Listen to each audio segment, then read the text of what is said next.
Welcome to Geopolitics Universe. In today's video I will be discussing and explaining the new partnership between Russia and Saudi Arabia and the way they are crushing the US economy through working together. But first, I would just like to welcome you to Geopolitics Universe. This is a channel where we share the latest news, rumors, and insights into all things on geopolitics. You'll be able to find news surrounding all things to do with geopolitics. I would really appreciate it if you could please like and subscribe. Also, I just wanted to announce, as we are a new channel which is growing by the day, we will be launching a giveaway for a $50 Amazon gift card. All you have to do to enter is like and subscribe. The giveaway winner will be announced in due course. Now let's carry on with the video. They both started wars in neighboring countries, hold significant sway over energy markets, are known to brook no dissent and to covet spots in history. Russia's embattled president, Vladimir Putin, and Saudi Arabia's de facto ruler, Mohammed bin Salman, seem to have a lot in common. Nearly 8 months into Russia's invasion of Ukraine, relations between Riyadh and Moscow are at a high point. As much of Europe, the US and the UK double down on attempts to combat an ever more menacing Russian leader, Prince Mohammed has instead chosen to deepen ties. An OPEC Plus meeting in Vienna on Wednesday is the latest landmark in a growing relationship that is increasingly defying the demands of Riyadh's allies and appearing to give Putin comfort at a critical juncture in the war.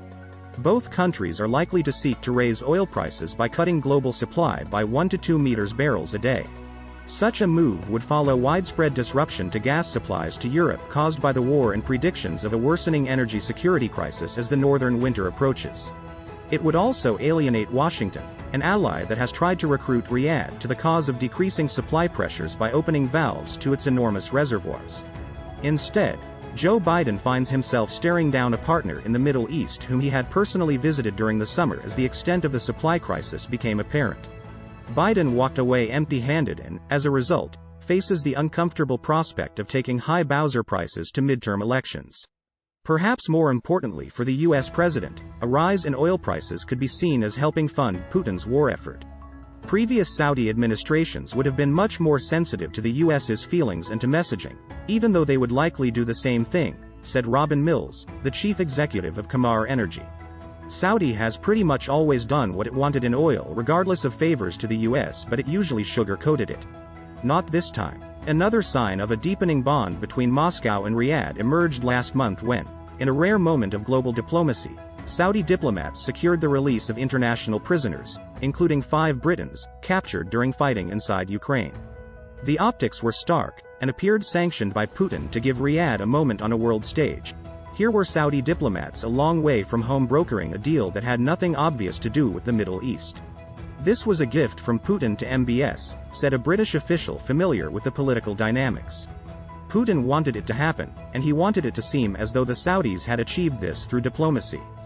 After 4 years of global fallout from the assassination of the Saudi dissident and journalist Jamal Khashoggi by Prince Mohammed's security aides in Istanbul, the heir to the Saudi throne is in the midst of a global comeback. His attempts to position the kingdom as a regional power and global mover are among the 37-year-old's core goals. Saudi officials have not condemned Putin's invasion, and nor has Moscow weighed into Saudi Arabia's invasion of Yemen over the past 5 years, a war that has left its neighbor impoverished and in ongoing need of significant aid. NGOs warned this week that the non-renewal of a ceasefire in Yemen would exacerbate the suffering of millions. Widespread destruction and humanitarian suffering in Ukraine, meanwhile, have not been a focus of Saudi discourse. Prince Mohammed seems unperturbed by Putin's recommitment to blood and soil nationalism in a bid to reclaim the lost glories of the Soviet Union. There have, in fact, been frequent signs that he would like to emulate the veteran Russian tyrant, with a blood and oil nationalism of his own. In 2016, when Prince Mohammed was still Deputy Defense Minister, the then 30-year-old summoned British diplomats, among them senior MI6 officers, to Riyadh.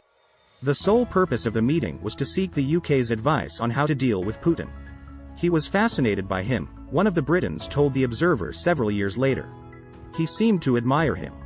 He liked what he did. In the years since, Prince Mohammed has come to emulate the man he studied. His crackdown on dissent has strong echoes of the Russian leader, and so does the nascent emergence of a Saudi police state, built on Arab nationalist foundations and secured by controlling dissenters, co-opting oligarchs and consolidating a power base. Both men have been further united in recent months by their dislike of Biden, whose administration has led the push to arm the Ukrainian military and forced the Russian army into a series of humiliating retreats. Biden had also led the push to sideline Prince Mohammed, who had taken pleasure in a U.S. leader traveling to Jeddah with cap in hand and leaving empty-handed. Putin sees this as New World Order stuff, and thinks he can bring MBS along with him, said the British official. The Saudis sit on a very powerful asset in oil, which still has a strategic role to play. Don't write off carbon as a political tool for decades. MBS knows the optics of being seen to help out Putin, but he doesn't care. Neither are progressive liberals. They see leadership through the same lens. As Russia's aggression against Ukraine intensifies, two Middle Eastern powers that are usually on opposite sides in most conflicts are aiding Moscow. Iran is reportedly delivering weapons, namely drones and possibly missiles, to Russia for its use in Ukraine. Saudi Arabia is weaponizing its oil production in ways that help keep Moscow solvent and inflict greater pain across Western capitals ahead of a cold winter. Riyadh, a long-standing Western partner, and Tehran, a long-standing Western foe, are both largely motivated by one factor: the United States. The energy crisis generated because of Russia's invasion of Ukraine has given a major boost to Saudi Arabia's geopolitical status. And Riyadh is playing an offensive game. This month, Riyadh doubled down on this strategy by driving OPEC+, consisting of OPEC members plus other producers who are not members, such as Russia, to cut collective production by a whopping 2 million barrels per day. This comes at a time when the United States and Europe have been calling for increased production to lower prices in ways that both deplete Russian coffers and help ease the cost of living crisis in the West. Sanctions have forced Russia to sell its oil, including to Saudi Arabia, at below-market prices. As such, a higher baseline price is the main way for Moscow to still make a profit from its energy and sustain its expensive and failing war efforts. Riyadh's own preliminary 2023 budget, including a nice surplus of approximately $2.4 billion, was calculated by factoring in a price of $76 per barrel, which negates the urgency to intervene on prices of around $90 per barrel, as they were in early October. At the very least, OPEC Plus could have waited another month, as White House officials asked Saudi Crown Prince Mohammed bin Salman to do, so the cuts would not have entered into force just before U.S. midterm elections. It is clear that both Iran and Saudi Arabia are using the Ukraine conflict to weaken Western interests. What is less clear is how the West can most effectively shift its position. A fundamental premise of the decades-long U.S.-Saudi partnership, oil in exchange for security, has been definitively dented by both the Obama and Trump administrations. Former U.S. President Barack Obama signed a nuclear pact with Iran, and former U.S. President Donald Trump glossed over key Saudi infrastructures being hit by missiles and drones launched by Iranian-backed forces in 2019. Had it not been for the necessity to counter Russia in the energy market, U.S. President Joe Biden would have probably continued to ostracize Mohammed bin Salman for years. Saudi policymakers are now sending clear messages to the U.S. government. Riyadh is in a Saudi-first mood. Renegotiation of the fundamentals of their partnership will entail a downsizing of expectations. The Middle East region has become multipolar, and Saudi Arabia feels entitled to play a game of extreme strategic hedging. Thanks so much for watching till the end. Please like, comment and subscribe and turn the notification bell on so you never miss a video. I would really appreciate it if you do this, as it really helps support the channel. On this channel we share the latest news, rumors, and insights into all things on geopolitics.